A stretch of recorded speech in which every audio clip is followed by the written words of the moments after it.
যে আমি এই এলাকার যে বুড়িটেক এই উত্তর কালশি এই এলাকা দিয়ে আমি সরাসরি একটি রাস্তার একটি ব্যবস্থা করে দিব ইনশাল্লাহ, যাতে এই মানুষগুলো যাতে তারা সরাসরি তাদের নিজস্ব রাস্তা ব্যবহার করতে পারে। পরবর্তীতে যে বিষয়টা হচ্ছে, এই এলাকায় কিছু নিচু এলাকা রয়েছে, সেখানে অল্প কিছু পানি বা কিছু হলে ড্রেনেজের সমস্যা রয়েছে, জলবদ্ধতার সমস্যা রয়েছে, আমি যেগুলি ইতিমধ্যে দেখেছি এবং আমার পরিকল্পনা আমি করেছি। ইনশাল্লাহ নির্বাচিত হলে আমরা এই জলবদ্ধতা নিরসনের জন্য যা যা করণীয় আছে সব ধরনের ব্যবস্থা গ্রহণ করবো ইনশাল্লাহ।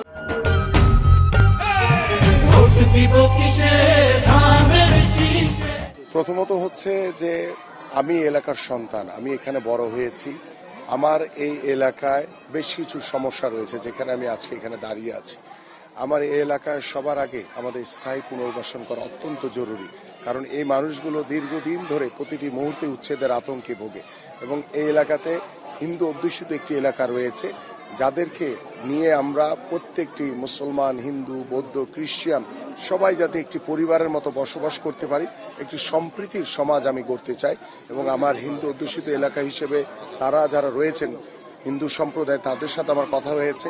আমরা সকলেই মিলে একটি সম্প্রীতি, একটি অসাম্প্রদায়িক সমাজ আমরা গড়তে চাই।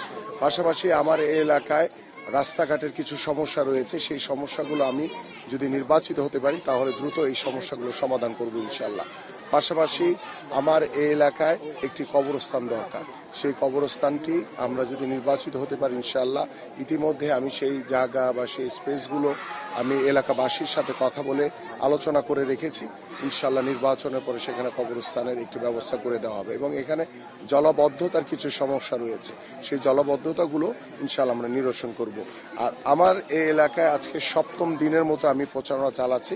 আলহামদুলিল্লাহ, আল্লাহর রহমতে এখানে আমাদের নির্বাচন যে প্রচারণা করছি এবং আজকে আপনারা দেখছেন যে আমার বিএনপি নেতা কর্মীদের পাশাপাশি এই এলাকার যারা মুরব্বিয়ান রয়েছেন, যারা পলিটিক্স করেন না বা যারা কোনো সমর্থন করে না, নিরপেক্ষভাবে তারা আমার প্রতি তাদের ভালোবাসা, আন্তরিকতার মাধ্যমে তারা আমার সাথে আজকের এই প্রচারণায় অংশগ্রহণ করেছে। এবং আমি শুধু দু একটি কথা বলতে চাই, যে বিষয়টি হচ্ছে যে আমাদের যে জামাতের যিনি প্রার্থী রয়েছেন এবং তার যারা নেতৃবৃন্দ রয়েছে, তারা বাসায় বাসায় গিয়ে এনআইডি কার্ড নাম্বার নিচ্ছে এবং এনআইডি কার্ড নাম্বার নিয়ে তারা ভোটে কারচুপি করার একটি পরিকল্পনা করছে। পাশাপাশি তারা ঘরে ঘরে গিয়ে বিকাশ নাম্বার নিচ্ছে, যারা অসহায় মানুষ রয়েছে তাদেরকে ভুল বুঝিয়ে বিকাশ নাম্বার নিয়ে তাদেরকে ওভার দ্য টেলিফোনে বলছে যে আমি আপনাকে 6,000 টাকা দিব, আপনারা আমাদের মার্কাতে ভোট দিবেন। আমার কাছে গতকালকে ভিডিও এভিডেন্স সহ এই প্রুফ আমার কাছে এসছে এবং আমি সেই এভিডেন্স সহ আমি আমাদের রিটার্নিং কর্মকর্তা এবং আমাদের যে নির্বাচন কমিশন রয়েছে তাদের কাছে সেটি আমি লিখিত আকারে অভিযোগ দায়ের করব।